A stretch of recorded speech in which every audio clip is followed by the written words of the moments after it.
And we are live once again. Ah, shit. Shit, you should have told me, bro. All right, let's get into it. Yeah, man. You enjoy the weekend? All the action that happened. Yeah, I did. I thought personally, before we get into the goodie bags, which I like to call the Premier League, Mm-hmm. because now I'm convinced the Premier League is by far the best league in the world, and I'll get into my reasons why. Although I don't think I need to defend it. Um, La Liga has been disappointing this season. And by La Liga, I mean Real Madrid games. And this is mainly why. Dude, have you even watched a Real Madrid game I haven't this season? watched a single one this season. I don't think. Okay. You would think with Kylian Mbappe coming that we're about to become like a super team playing like amazing football, kind of reminiscent of BBC. Bale, Ronaldo, Benzema. Benzema facilitating Ronaldo and Bale just running past people like crazy men, right? And it could still turn into that, I will say. But at the current moment, it just kind of seems like it's not meshing. It's not mixing well. And we've been saved or by the last couple of games, we've been saved by the goal by the referee. Our goalkeeper too, yes. Courtois is doing an amazing job. But the referees and most notably was on Saturday. So on Saturday we played. It was such a god awful boring game, man. Um, so we played Real Sociedad away from home. Usually we struggle against Real Sociedad. Real Sociedad's one of those teams that's like pretty good, especially at home. They're pretty compact. They know how to play, but somehow we always get a win over them, even though they play extremely well. And I was thinking, we'll get a 1-0 victory. Um, at at like let's click on the match facts. Like the 56th minute, Arda Güler shoots. He shoots a strong, man. He like has like a shot outside the box, and one of the Real Sociedad defenders like flinches like this because he doesn't want to get hit in the head, but he has his hands up like this, so they call it handball. Give us a penalty. Vinicius scores. About 15 minutes later, the 75th minute, it was one of the weirdest penalties, and it was a penalty that made me go, "That's not a penalty," and it's my team. But I'll admit it was a softball penalty, man. Okay. Vinicius had already gotten rid of the ball. He kind of ran all the way to the end of the sideline and got into the box, and then he was going to cross it back in, and the follow through, the defender kind of caught him, but by then the ball wasn't near him. Right, it's just natural follow through whenever you're trying to block a cross or a shot. Nearly like 2 minutes later, they like started reviewing and they were like, that might be a penalty. And I was like, well, fuck yeah, I'll take it because I bet on them to win. But at the same time, I was like, that was a softball penalty. And now, and this is why I hate getting penalties, man. Because then everyone starts calling us VAR Drid, Mm-hmm. right? Yeah. Everyone starts saying, like, VAR's on your side. You guys paid the refs. I mean, that was true back in the day, like back in the 50s and 60s, there's evidence for that. There hasn't been any evidence of that in the last like 10 years where we've had the most success. Um, anyway, Mbappe ends up scoring it, but it was kind of like a boring game. I'm not gonna lie. We had some good Okay. chances. Real Sociedad hit the crossbar twice. They honestly should have been ahead. We got. But we got the win. I'm not disappointed. Barcelona's doing great though. Yeah. Barcelona destroyed. They destroyed Girona 4-1. It was a really good game too. Lamine Yamal's on fire, man. This man is scoring, assisting. He's looking more like Messi's heir every day, and he's only 17, which is the craziest part. So if he stays on this trajectory, I don't even know where he reaches. It really just depends on him now, right? Depends on how fit he wants to be. Depends on the type of player he wants to become. Depends on his coach and who nurtures him. He's clearly doing a lot better under Flick than Xavi. Not that he was doing bad under Xavi. He's really just flourishing under Flick, Hans Flick. So yeah, like I said, I think Barcelona is going to win the league this season. I know it's still early. I know the Clasico is still yet to be played. Real Madrid, like I said at the beginning of the season, we don't really win back-to-back leagues. It hasn't been done in over a decade. So I don't see it happening this season. Champions League, different story. Champions League, we are top dogs. I mean, what better way to celebrate the new format than to win it? That's how I see it. We play our first game tomorrow. We're playing Stuttgart. That should be fun to see. You know, it's something different about Real Madrid in the Champions League compared to La Liga.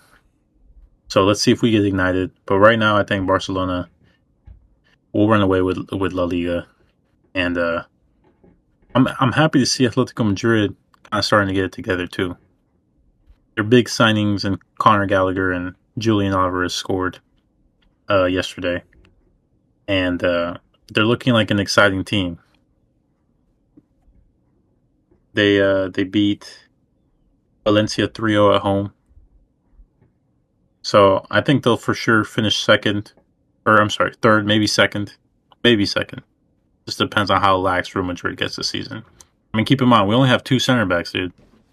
Very true. And we almost had Eder Militao go out injured. And you know we're one bad tackle away from playing with 1 center back, and Tchouaméni in the back, and Tchouaméni's injured too. Yeah. So they're playing with fire there, man. They're really risking it. They really are. We're playing with like the thinnest condom on. It's about to burst. The bear skin, and you've been going at it for a while. We are. We've been going at it for a while. It's about to rip. So we better pull out before anything bad happens. But that's my assessment on La Liga. Other than that, it's been pretty entertaining. I mean, I'm not gonna say like I don't like it. I like it. I like that there's competition. You know, I like that there's new teams coming up. By new teams, I mean like the old teams that were supposed to be good that actually took like a break for a season for whatever reason. So I like that Barcelona and Atletico are back. It makes La Liga more competitive. I like that Real Madrid still hasn't hit that sprint yet. We're still in like the early parts of it. You know, we're still just jogging. We're still trying to figure it out. Our midfield is completely gone. We're missing Camavinga, Tchouaméni. Dani Ceballos is out. Jude Bellingham's out. We were playing with a double pivot of Valverde and Modric, making an old ass man and his 39 years old running back to back to back. He played all 90 minutes, man. So nothing but praise to him. He played like a youngster. You know, he's fit as he can be. Yeah, we need to get it together a little more, and I'm excited to see that. Brahim also got injured, so yeah, we're some injuries. We're getting hit by a plague, man, and a good thing is Tchouaméni and Jude are coming back. Let's see how we do. Let's hold strong. Maybe get some reinforcements in January, and we'll go from there. Interesting. All right. I can see why you're very pragmatic about your prediction going towards at least this middle part of the season, with Barcelona being so hot, and then you're now facing an injury crisis. I think we just had to call it now, and that it is suck. I thought you were gonna miss him, but I think Brahim's gonna be gone for like 6+ months with a knee injury. Maybe I actually didn't see. Yeah. So let's see how injured he got. Double check that, but from what I saw, it looks like it was going to be a pretty serious injury. But just a couple. Yeah. Well, it says it's a thigh injury. He's expected to come back next month. Okay. So maybe I saw something different. Maybe not as severe as they originally thought. Probably. Well, that's good. But I mean, I know Tchouaméni's gonna be back soon. Out of all those bunch of players, and then I think when it comes to injuries as well, I think Barcelona, even though flying high right now, having a bit of like a little bit of a stunt in progression because now they lost Danny Olmo for 4 to 5 weeks now with a hamstring injury. Yeah, it sure did, but he's a pivotal part of that midfield. He kind of progresses the ball a lot more. He connects that deep lying midfield to that attack really well. Just in the matter of a couple of games, he's become a really pivotal part of that team. But I still don't think Barca's going to struggle. I think Barca's just too good cohesively. They're playing really well, and maybe they'll not be as dynamic, but they won't struggle. They'll still win games decisively. I think so as well. It's a bitter note to a very sweet weekend for them, and then just to go on Atletico for a little bit. Conor Gallagher scoring in his debut goal on his debut start. That's great. I think we didn't talk about it a whole lot throughout the summer as one of the transfers to watch out for, but I do think Conor Gallagher fits the Diego Simeone mold of a player. It's I like the oxymoron almost an Englishman in the Spanish league. It's like almost like a Brazilian in the Premier League. 10 years ago, it was Yeah, probably a little bit more less known, and it was kind of a little bit more funny thing to see. But it's fun to see players like that branch out to different leagues. And what an assist by Rodrigo de Paul for his goal. If you yeah. did not see it, Good. just a little like Rodrigo de Paul, man. on one Go ahead. on one Yeah, for these past 3 weeks. Not even if not the past 4 or 5 months. So yeah, that's what I kind of saw from La Liga, just seeing highlights and just different features of the big games. yeah, yeah. Definitely. Like I guess, like we said, La Liga's interesting this season. It should get more fun as the season continues. I'm sure each team will hit their low point and they'll hit the dip, just as every team does. But I'm sure once everything starts getting going, at the turn of the season, it'll be probably peak fun to watch. Absolutely. Um, but not as fun as the Premier League, like you said. It is. I'm Yeah, glad let's get I'm glad you said at the beginning that it is the best league in the world, and it is always been true to me that it's the best league in the world. Not maybe just because I mm, was only able to watch the league when I was growing up, but I always find it exciting because any person at any time can watch a game from a Premier League from two Premier League teams, and it could go any direction depending on uh, different variables. And I think the international break is one of the big variables I think that took place for affecting this week because teams' momentum were stifled because they had to go away to international teams, and then I think some teams took advantage and kind of stayed um, instead of going out to an international break and making a difference and getting some interesting results this weekend. I think. yeah, definitely. A lot of surprises too. Uh, if we just start off the way it kind of just played out this weekend, um, did not expect Manchester United to win 3-0 against Southampton. Actually, as a matter of fact, I expected them to either draw or lose, given how bad Manchester United have been this season.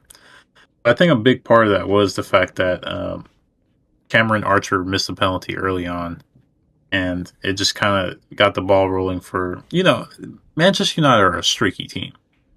They have like moments in a football match where they just look really really good.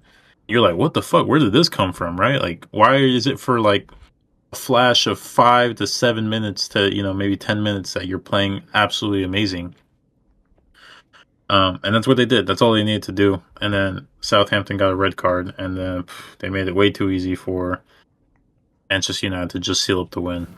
So I mean, good on Manchester United. I don't hate the team. I don't like the coach necessarily. I've always said Ten Hag is not a good coach, and I do think he's going to get sacked this season. But other than that, I like to see the team play good. I like the players. I'm a fan of. I like Bruno Fernandes, of course, even though I think he whines a lot. I'm a big fan of Kobe Minu. That man is good. He's a really good midfielder. He's smart. He's quick. He's athletic. And I've always liked players like Garnacho, of course. I think he's their best player. Maybe not like in terms of technical skills and maybe dribbling, maybe not creation, but that man, his positioning is so good, knowing when to run, knowing when to cut in. And I think he can only get like better. And he's by far he offers that dynamicism that they brought in players like Anthony and Jadon Sancho for, but he does it at a much cheaper cost, 100%. You're exactly right on that. Uh, just a very smooth and easy win for them. I didn't get a chance to watch the whole game because I went out and did stuff for work that morning. But what I think is important that you did mention is number 10 getting on the score sheet and ending the goal drought, and that is Marcus Rashford. That I'm exactly talking about, and you could almost see it. Like he has this very, he does his little like point to the temple celebration. He does his little jump up kind of, kind of fist bump celebration. But if you go back and watch the celebration, you can see him do his little classic jump and fist bump. But he lets out a roar, like a roar of like relief from being frustrated for quite a while.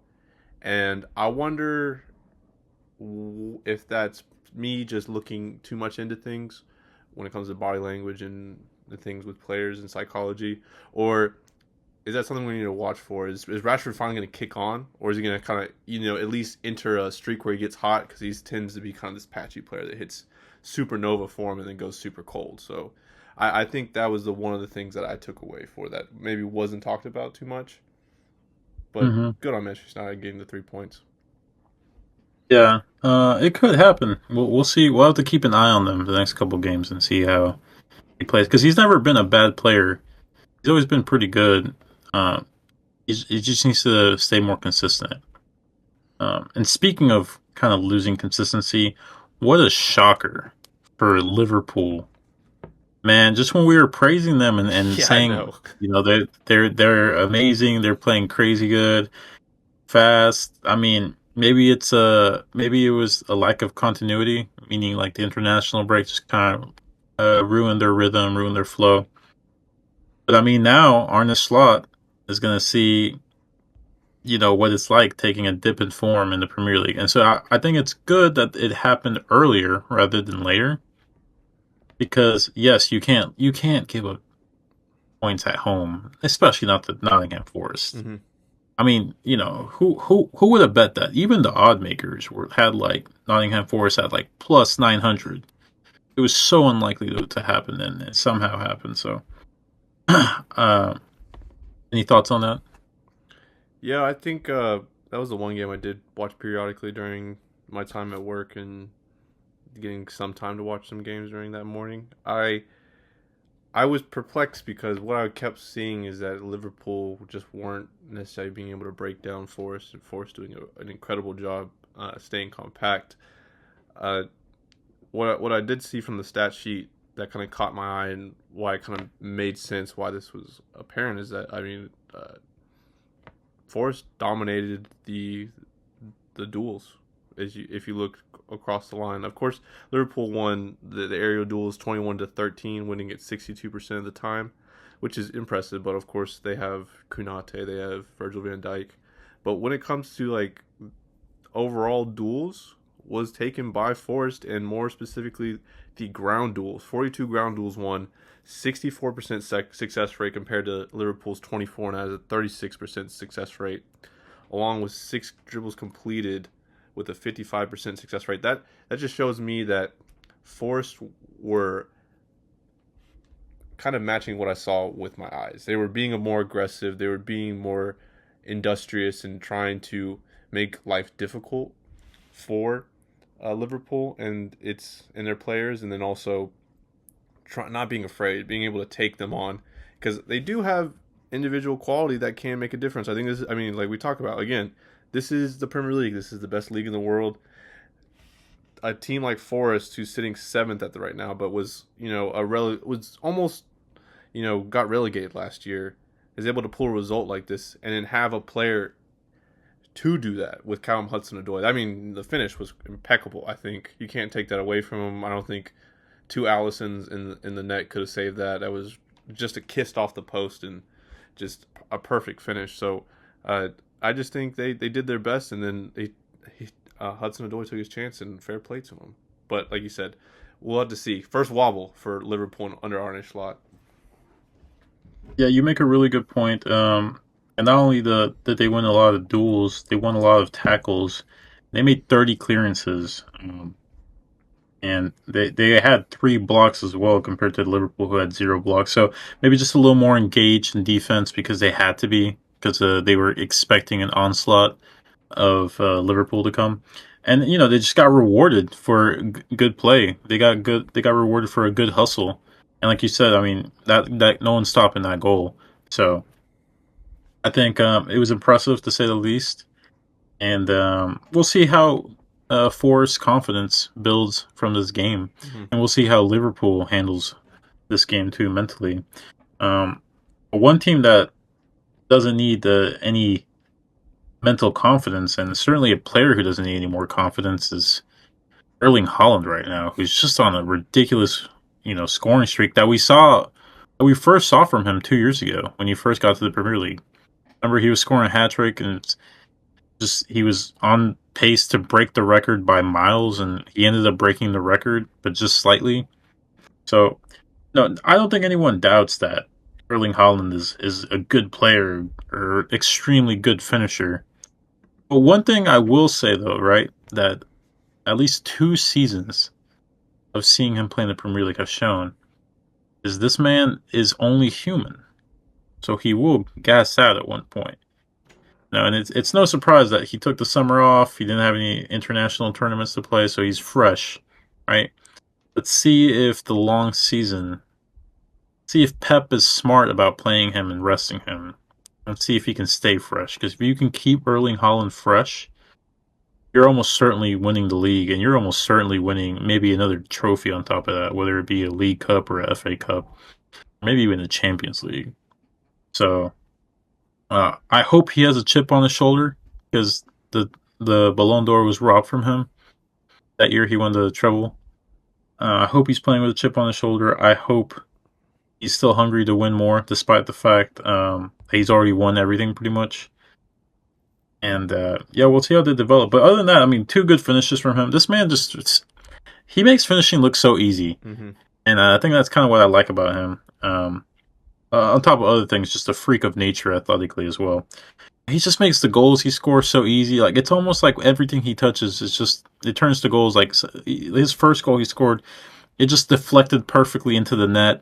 I was like, oh, how much easier could it get for him, right? Like everything, he's just in the zone. He's in a flow state every time he plays. But yeah, what are your thoughts on that? I mean, pretty much echoing the same thoughts. He's a machine. I think if I think back to a couple months ago when after City drawing 0-0 to Arsenal away or at home during a critical point in the Premier League race, and then getting knocked out of the Champions League in that second leg by Real Madrid, there was like an echoing take around the footballing world that, especially was started by Roy Keane, I think more specifically, is that if Erling Haaland doesn't score, he doesn't provide much to nothing when it comes to contributing on a football pitch other than goals. And I think a lot of people agreed with that. I think that's still kind of an apparent thing, but I think now Haaland, with the extra rest and kind of taking that criticism to heart, I think he's just being like, all right, like if I'm anonymous, if I don't score goals, well, I'm just going to keep scoring goals. I'm just going to keep doing what I do best. And I think he's sharpened it to where it's like scalpel surgical level skill when it comes to finishing. And it's really scary. Like when I saw Brentford score in the first minute, I didn't even turn it over. I was on the multi view like goal zone for Peacock, watching all the 9 a.m. games, and I didn't switch over to the main view because I was just like, I don't know, scoring that early. It like I talked about it when we were watching some UFC this weekend. It's like sucker punching a grizzly bear and then sprinting away. Like you got your Yeah. lick in, but eventually that motherfucker's gonna run you down.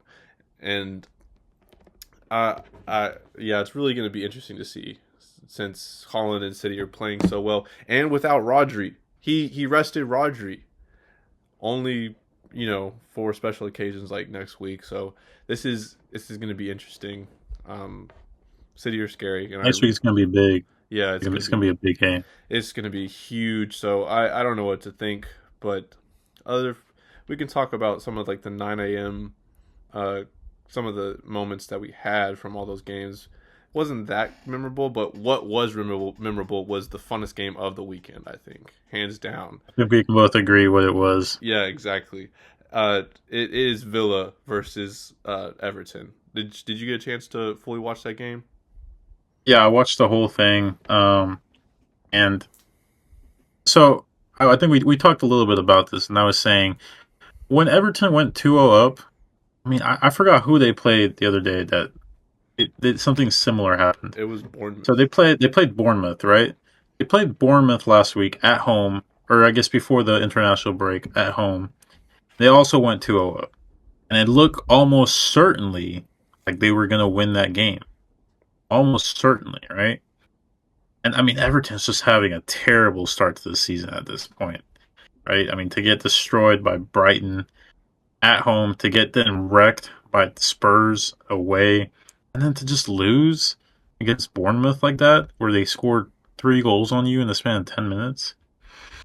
And honestly, I have no faith in Everton. So I thought the same thing was going to happen. I even made a nice little bet on it to happen. And I mean, Watkins, clinical, at the same time a little sloppy. He could have put the game away a lot earlier in the second half. He missed 2 great chances. One set up by Matson, and then the other one set up by what's his name again? The winger that set up a low cross for him. Oh, Morgan Rogers. Yeah, Morgan Rogers. Um, just missed two great chances, but then that goal, man, scored by Duran. What a crazy shot! What a even crazy thought to have I know. at that moment. And yeah, uh, most exciting game. I feel for Everton and Sean Dyche. We'll see if he if he survives or not. Um, at this point, it might just be a mentality thing because if you can't see games through when you're winning 2-0 up, I think it might be a mentality thing. And I mean, to be fair, I'll give credit where credit's due. Aston Villa did not surrender; they kept playing, and they're the better quality team. So it's not that surprising like it was against Bournemouth last week or 2 weeks ago. But so just overall, the most entertaining game. It was back and forth. I mean, what's his name? Uh, I was Calvert Lewin could have put the game away Oh yeah. easily a few times. Mm-hmm. But it's like the gods just were like, nope, you're meant to lose. Because Calvert Lewin, he was like through on goal 2 or 3 times. All he had to do was just shoot. He always hesitated. I don't know what. I don't know if he was like surprised or something. But at one point, that man was clinical, Mm-hmm. and I don't know what happened, but yeah, two like big misses from both sides, but big goals from both sides. Yeah. Very much. I'm not surprised with some of the chances, even though like with those chances Calvert-Lewin had, you were like, I can't believe he missed those. But I'm at the same time, I'm not surprised. The last time Calvert-Lewin was clinical was when I had like I was able to do this. I was able to run my fingers through my head, and there was actual hair on my head. That's how far back it's been since Calvert-Lewin's been clinical. But back to the game itself.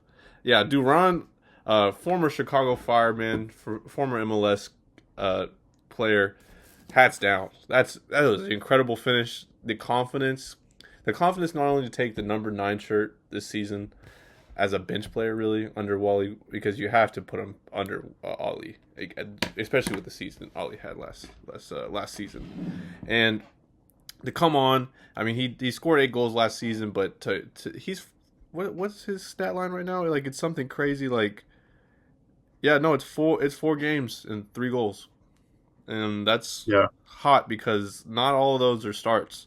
I can't see the minutes right now, but I would love to see how many total minutes he played for that.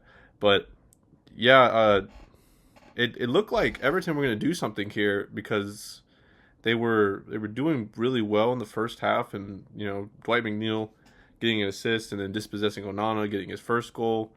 But uh, this Villa team, man, it's really scary. Like I was thinking as they were trying to make their comeback, and then around the 69th minute, I just had a total moment where I just realized Villa are the dark horse and possibly the kingmakers for this season. The Premier League goes to Villa. Really, you have to see if you can get results against Villa because to bring on Duran and take off Ramsey, and to bring on Ian Matson and to take off Luca Digne. I mean, that's like this is a completely different Villa team from say maybe 2-3 years ago under Steven Gerrard. They're deadly and not just like like they're okay like they make some solid teams kind of work for results, but no, they're actually going to possibly get a result against you and possibly do something in other competitions this season. So this is a scary team. I'm so glad we played them a couple weeks ago when they were kind of like a little bit out of form, but now I I pity anybody who plays them next week and the weeks to come. And then just one more thing on Everton. So like you said, Sean Dyche, we don't know. He possibly is that seat is heating up. It has to be. So I don't know if they're going to sack him or not. But interesting stat. So this is the stat I had during the broadcast that I wrote down again. That I thought was very interesting. So this is the third time ever that Everton have lost their first 4 games in the Premier League, and the first time coming in 1926. They lost their first 5 and they actually lost 7 of their first 8, and they ended up actually staying up. They finished 20th out of 22, which was when back when the league had 22 teams. And the second time happened back in 1958 when they lost the first 6, but they made it 16th and still stayed up. So even though it's still kind of a really bad spot for them, it's not all doom and gloom on the history side for Everton. They still could possibly keep up, which I think might be a possibility, but who knows? We'll see how these next weeks go. Yeah, they need a wake up call for sure. But yeah, I don't doubt it because Everton are one of those teams that just somehow always stays up despite having terrible seasons and terrible runs. Um, but yeah, let's move on to just real quick. I didn't really watch this game, but let's cover it just because Chelsea's one of the top teams. Yeah, They did get a result away from home against Bournemouth, and I mean that's good for Chelsea, a team struggling to find form, struggling to find consistency, and it'd be good to just get a win to see because I do think that if anyone can make this Chelsea team kind of piece together and bring out the best of them, I do think they're going to be one of the deadliest teams in the league because they just have so much quality in every single position, and even their backups have quality. So it's interesting to see how Jadon Sancho, Pedro Neto, Joao Felix, Cole Palmer, Madueke, who is becoming one of my favorite players, is going to mix and mesh together throughout the season. So I'm glad that they're building some good form. It just adds more competition to the Premier League. yeah. It was a pretty dull game, especially after the Everton and Villa game. I Hmm. ended up watching it though, and I think honestly, I think Bournemouth were pretty unlucky to not get a result from that, at least a draw. Just by watching the game and then Yeah, I can show you. I can throw up a couple stats to kind of justify my point. I mean, they outshot Chelsea 19 shots to 10, with 7 of those being on target compared to Chelsea's 3 on target. They outperformed them in XG all across the board. Uh, they averaged 1.78 XG compared to Chelsea's 0.78, and I thought Bournemouth played well, but it's just like you said, the quality they do have can make the difference. And Jadon Sancho came on, and he caused absolute terror for. It was Adam Smith for a little bit, and who came on for just a little bit. It was like a Rujo, I think it was a Rojo, Julian Orojo, the young Mexican right back. And then same thing, Orojo got skinned, and then actually that was what led to Nkunku getting behind and then having the finish. And so it's like it's a little disappointing to see they kind of played very methodically and slow Chelsea against a Bournemouth team that you kind of see them wanting to dominate, but Bournemouth you can't underestimate. They just came up with a brilliant result last week, and then they play well on their ground, but Chelsea at the end of the day have the individual quality to make the difference. I will have to say, one thing that I thought was interesting is that Enzo Fernandez was out due to illness, and so wasn't in the team, and he was replaced by a 21-year-old Portuguese international named of Renato Vega. So Renato Vega, left-footed, 6'2". I remember watching the game, and I could feel his presence.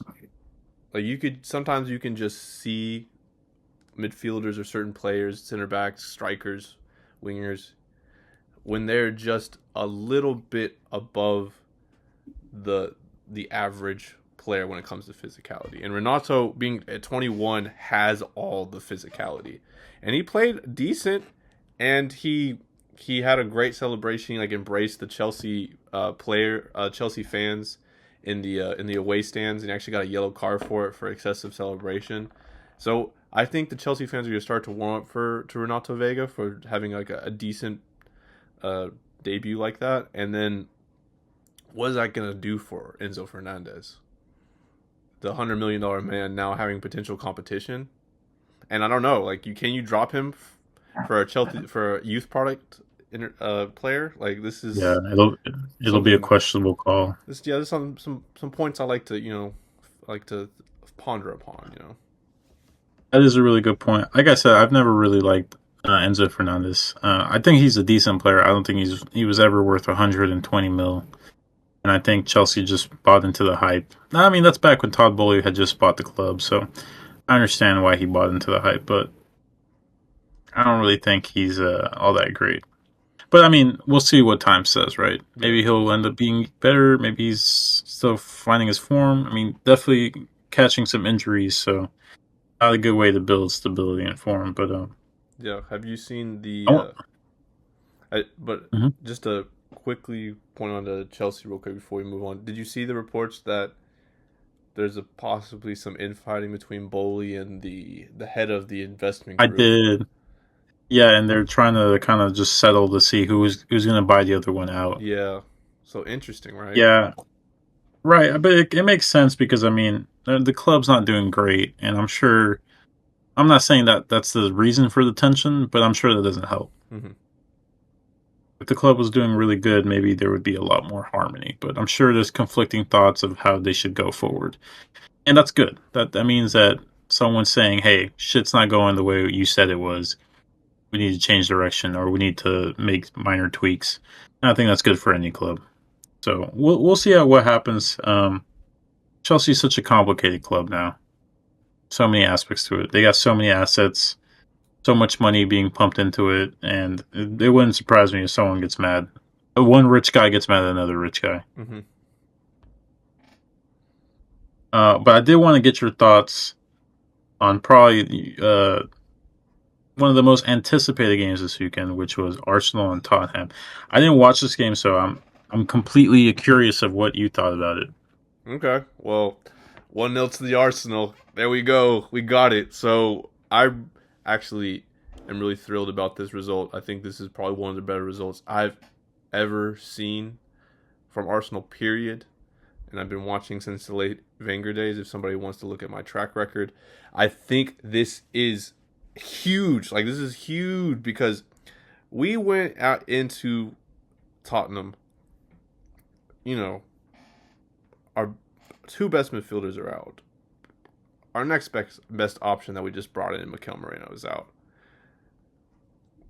We had to basically play a full Mikel Arteta obviously has his spectrum, and I think it's between, on the far end it's Pep Guardiola and the ideology that he learned from Pep, obviously, and I think on the other end is David Moyes, the Scottish pragmatic manager who got stuff done by doing it the old-fashioned English way, and we went full David Moyes on the weekend. We basically it's a 4-2-3-1, but we basically set up in a 4-4-2. We essentially said, okay, we're gonna have Jorginho and Partey as our double pivot sitting behind the defense. The defense is basically gonna carry us the whole game, and we're gonna have Trossard and Havertz be our two up top, and we're just gonna catch you out on the break, Tottenham, because we know you're high line. We know that you like to creep up a little bit and try to dominate play, but guess what? You're not good at it, and we're gonna catch you out eventually. And that's not what happened for the majority of the game, I would say. Actually, Tottenham had us for a little bit in the actually very early parts of the game. They started trying to get the momentum and really trying to use the home field advantage to their. Yeah, they had more possession, I see. Very much a lot of possession. And if you go look at the passing numbers as well, we had significantly less passes. They had double your passes. Yeah, it's crazy. Double your passes. And then we had it was like 90% pass success rate to our 70%. So I felt like it was like an old school Italian team up against a very innovative modern team. And we schooled them by saying, Danny Rose had the greatest take about it. Danny Rose, a former Tottenham player, I think he's for Sky News now. And he said he saw Tottenham try and get at us really early and try to have a couple chances early on in the game and put pressure on us. And he said it almost looked like Arsenal's defense was like, that's all you got? Okay. And honestly, I think that's a perfect take because that's honestly what happened. We were a little shaky 10 minutes in, but then after we saw like, oh, is that your best? Is that the best you fucking got? And we sat in front of them and it was like, you're not going to break us down. You will not break us down. We are arguably the best defense in Europe. You will not break us down. So we kept everything. Yeah, that defense is crazy. Crazy good. It's insane. It's in Timber. I even with all the great performances, Timber showed out and has proved like now it would have made a world of a difference if he was there last year. Like yeah. The yellow. Well, you're playing 4 center backs, so it makes sense why your defense is so good. Yeah, I mean we're solid. Like I think back to Timber is that it was so funny because it kind of showed me the grit again of this back line because he gets a yellow card kind of late on in the game. He fouls Porro on the left side, and then Vicario has a problem with it, and Vicario comes up to Timber. And is like, what the fuck, bro? Like, why'd you do that? And, Vicario's 6'4". Timber's not even 6 foot. And Timber grabs Vicario by the shirt like this. And he looks up at Vicario and he's like, you want to fucking go, dude? You want to fucking go with me? And I was like, man, what a fighter, dude. This guy reminds me like a guy who fights in like a bantamweight, but he'll fight 2 weight classes up. Any dude. He don't give a fuck. And I love it. It was grit, and Kai Havertz was doing well, trying to just do with what we had. There was some decent moments, but we really didn't have anything like attacking wise, and that was what I was kind of worrying with. Saka wasn't delivering, even though Kai was getting in good positions. He couldn't necessarily finish. Martinelli was disappointing, so we had to rely on our defense and completely because we had a defender score. And at this point, with our set pieces, it's basically like, it's a potential, 1.5 chance we'll get every game because we're so good at set pieces now. And we essentially just made life difficult for Vicario because he doesn't like claiming balls inside his 6 yard area, and so we just crowded the 6 yard box with other players to kind of make it congested in order to make sure Gabriel can actually go from like the edge of the box into the middle of the box where the ball came in, and he was able to just head it home, celebrate like an absolute boss, and then we just took it home after that. I'm so happy with his result. Yeah, was it off a corner Yeah. that the ball came in? Mm-hmm. Okay, It was a nice little that's good, corner. man. That's a gritty win, but I mean, that's what you gotta do away from home to one of your biggest rivals. Yeah, and with two of our best players gone, and I think Rice we can do without Rice, even though it's a significant downgrade from Rice to Jorginho. But Odegaard, like maybe I can have my criticisms about Odegaard and with when it comes to sometimes his final product, but when it comes to chance creation, knitting play together, um, putting in balls, maybe not the assist, but the assist to the assist, and Yeah, he's really great at that. And playmaking. yeah, really great at that. And so that's what I'm worried about for next week. What's going to happen without Odegaard? We'll get Rice back, but I'm really curious to see how we're going to fare against a better team because Spurs are completely different to City. If we played like that against City, we could have potential to lose. Like it's a Yeah, 70-30 chance we would lose you, if we played like that. I think you're gonna have to do another gritty win against City, Mm-hmm. based on what you're saying. But having Rice back will offer a little more support in the midfield, which is always a good thing against a team like Manchester City. Um, but yeah, that sounds like that seems like a really interesting game. I'm looking at kind of like all the stats, and I mean, yeah, you guys are missing a lot of players. But I mean, you got the job done, Mm-hmm. so that's 3 points, right? Yeah, that's all we can do at Three this points that point. could come, yeah, 3 points that could come in crucial later on, and you're still unbeaten. So maybe we'll see that continue. Maybe it's a nice draw, right? Which wouldn't be a bad result. Yeah. And I'm going to say one more thing because I think we brought it up before, and we're going to have this discussion eventually, just to finally settle it. But Gabriel scoring again, I don't know where it is. I think it's like 15 or 16 now.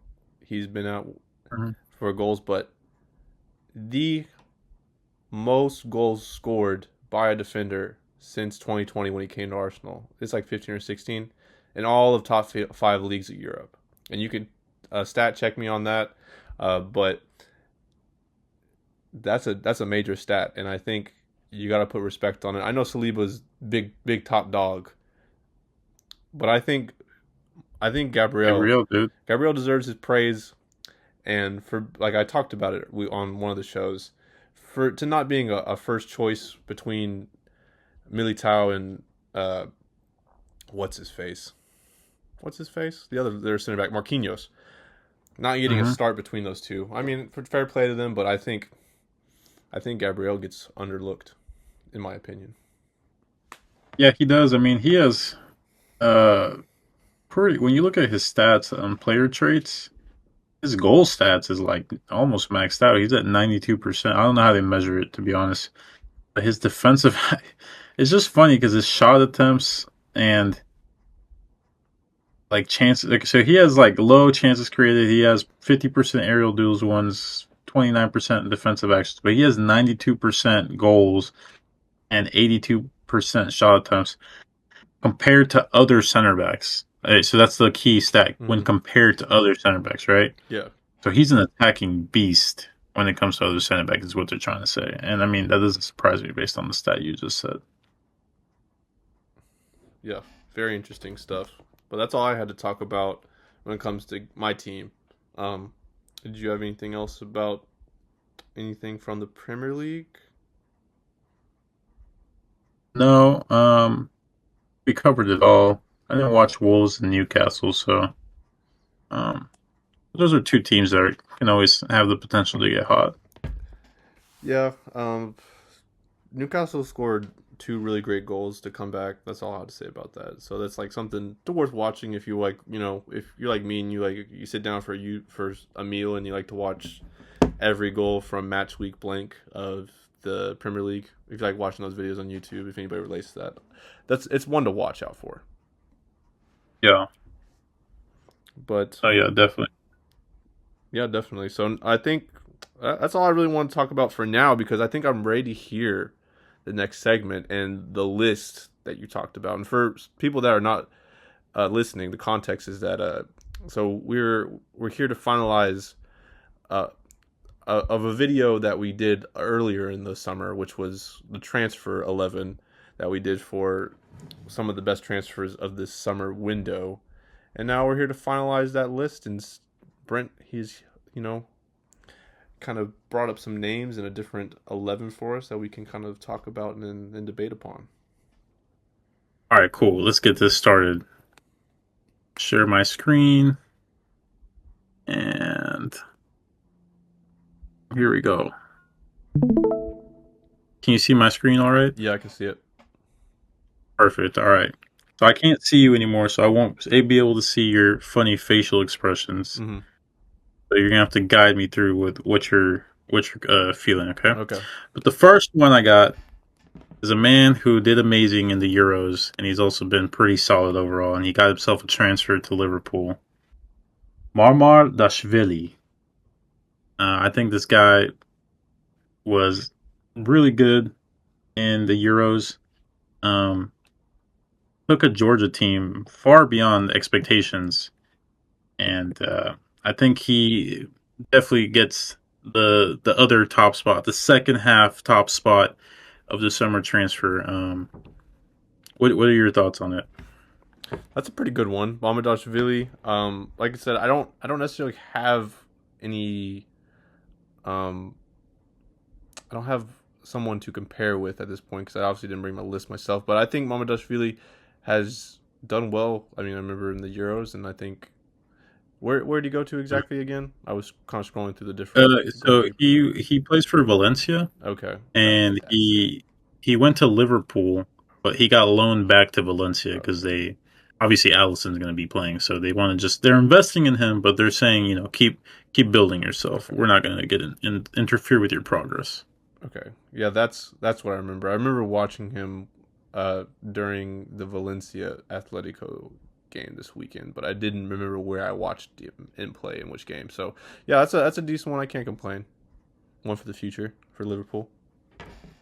All right, perfect. All right, next one I got is Lucir Mazraoui, and I like the way he played for Bayern. I will say there was very few right backs to choose from. That's not to take away from him, because I think he is one of the better right backs, and I think he earned himself a move Ajax because of, in a way, Ajax nepotism on part of Eric Ten Hag.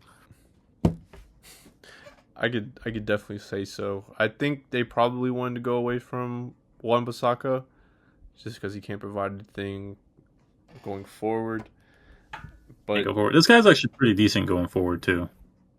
yeah, I heard from a couple of Man United fans that he didn't do the best during Southampton, but when it comes to going forward, making decisions, but he's still forming and finding his way in United. So he's solid. Always been solid at Bayern when he got bought from Lyon or something from the French league. He's from the French league somewhere. Yeah, he was. Okay. Yeah, so I would give it like a 7 out of 10. Mm-hmm. I would agree with you. 6.5 to 7 out of 10, depending on where he goes from here. The next one I do have a little bit higher, and it goes on with that nepotism, and it's going to be Matthias de Ligt. This man kind of struggling the last couple years to find his footing. I mean, he went to Juventus after amazing seasons with Ajax. Didn't really establish himself there. Went to Bayern. Didn't really establish himself there. Kind of was there through one of the worst periods of Bayern Munich.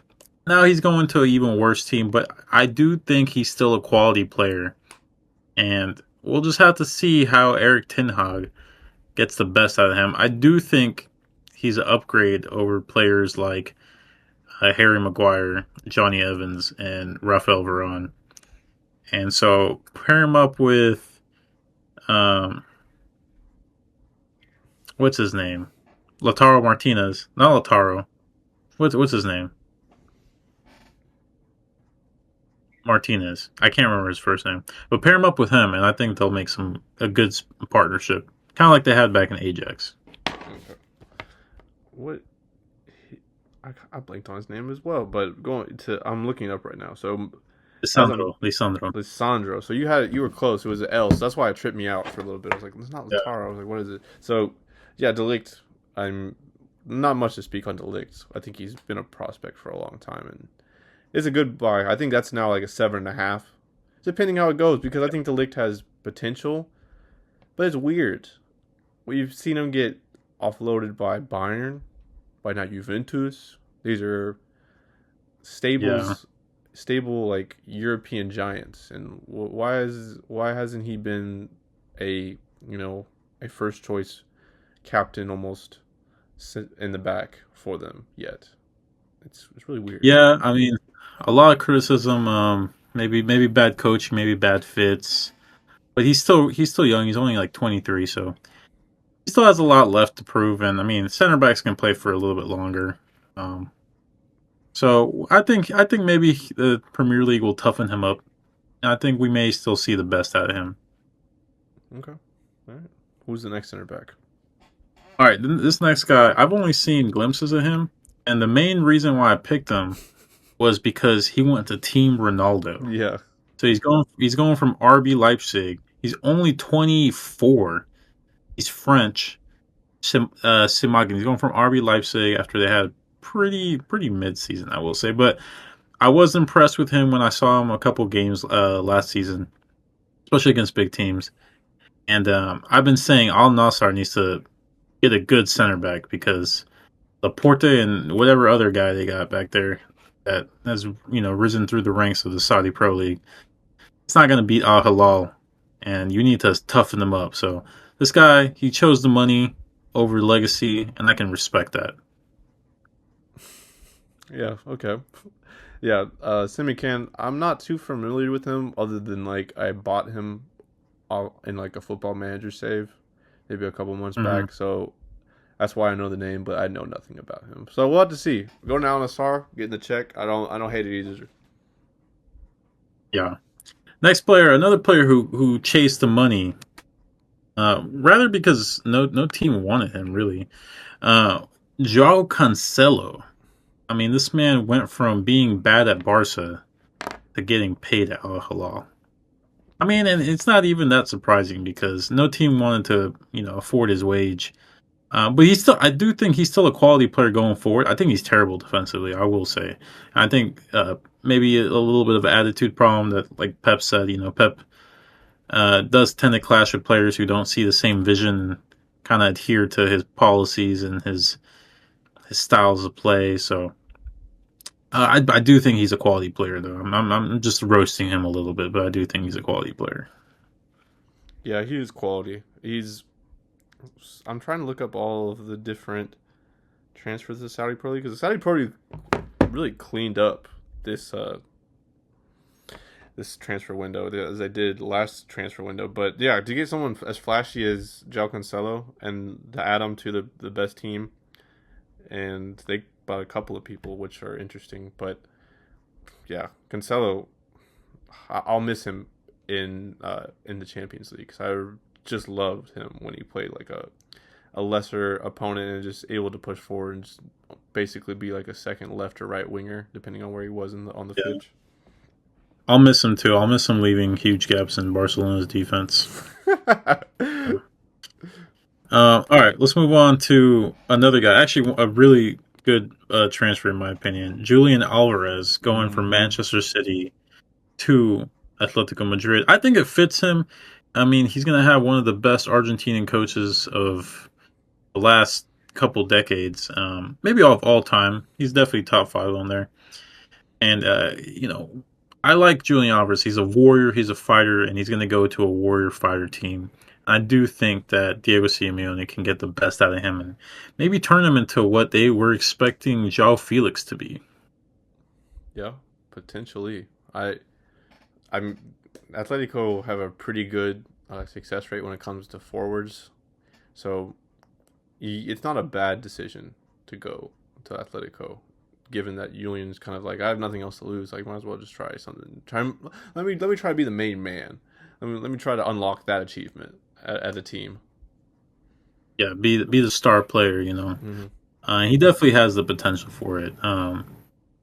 So I think he'll do good. I mean, he's starting off pretty decent too. So, all right, let's go on to a midfielder that I think kind of shocked the world by becoming a pivotal part of that Spanish side that won the Euros, and then also got that big money transfer to Barcelona.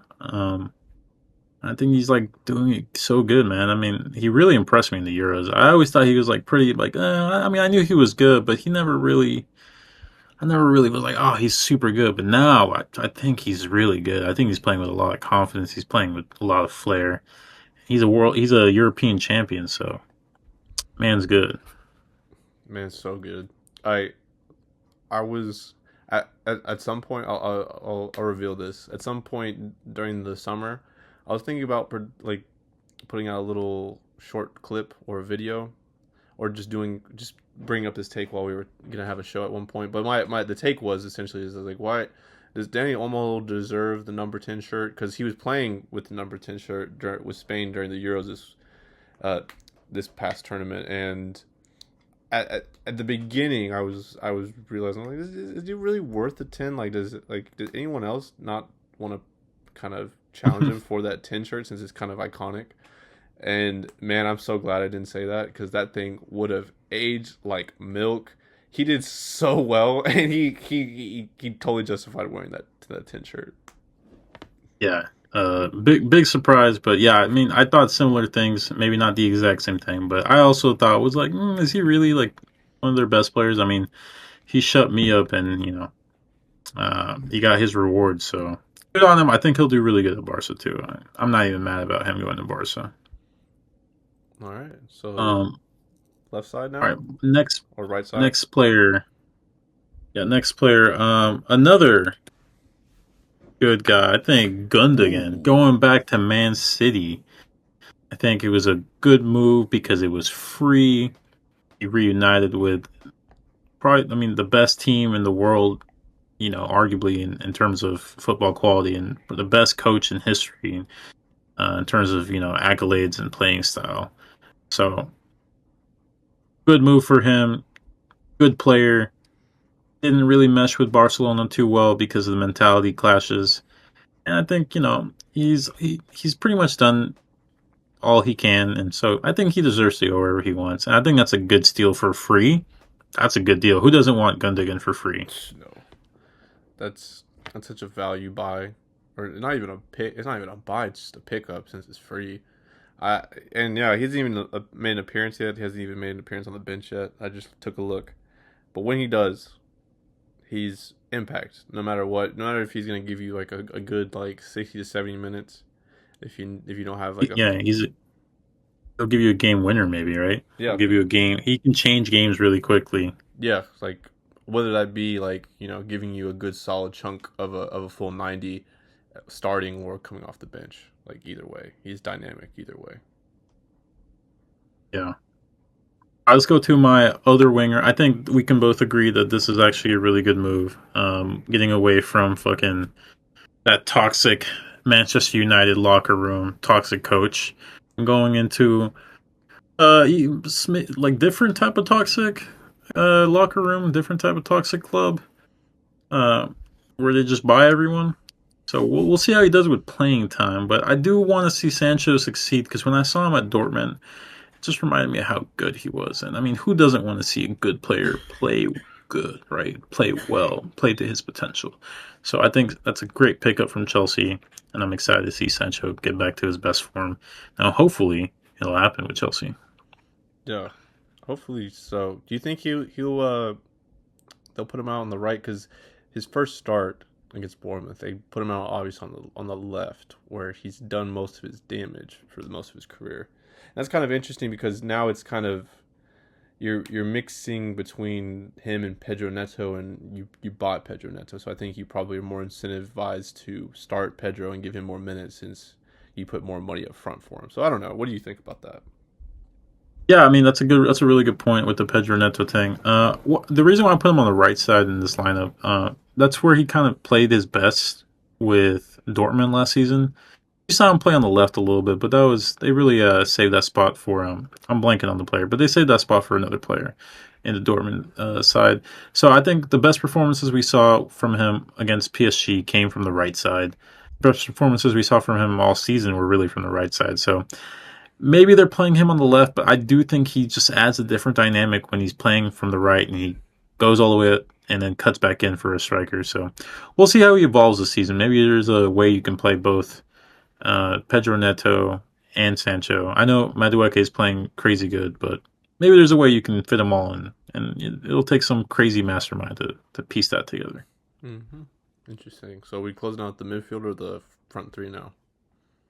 So we'll close out the midfield, and I mean you gave a shout out earlier, so Okay. Conor Gallagher, man, Yeah. this man's a hard worker. He's doing the David Beckham thing. He's going to La Liga as an Englishman with long hair. So and Bale, well he's not really an Englishman.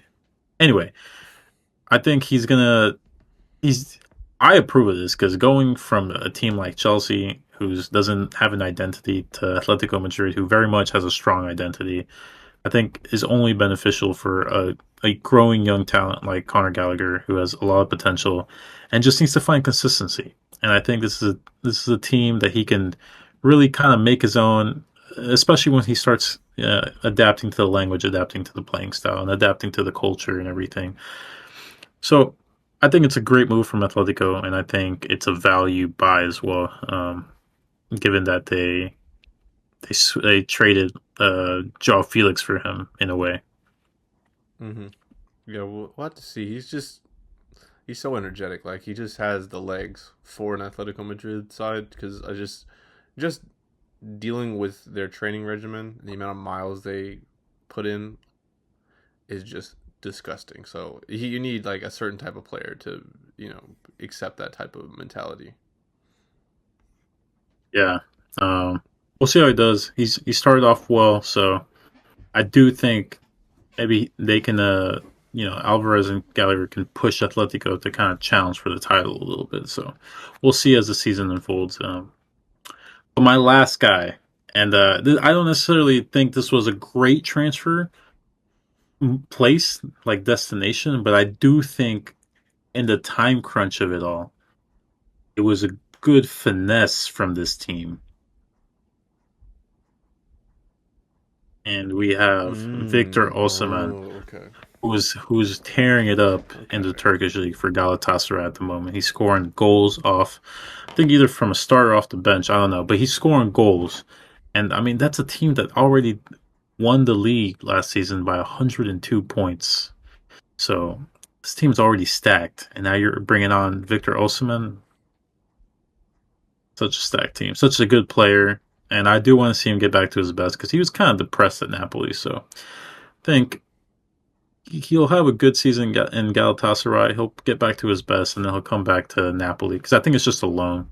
He'll go back to Napoli and he'll get some good transfer bids. I think, especially if Galatasaray does really well in the league and maybe even the Champions League, right? That's where uh, your money and your name is made. That's interesting. I do have I don't have every like a player to prop up as an argument for every position, but just to go on Osman just a little bit, the whole saga this summer has just been kind of odd to me because he's been shopped around for multiple summers now, and it's obviously hasn't gone through.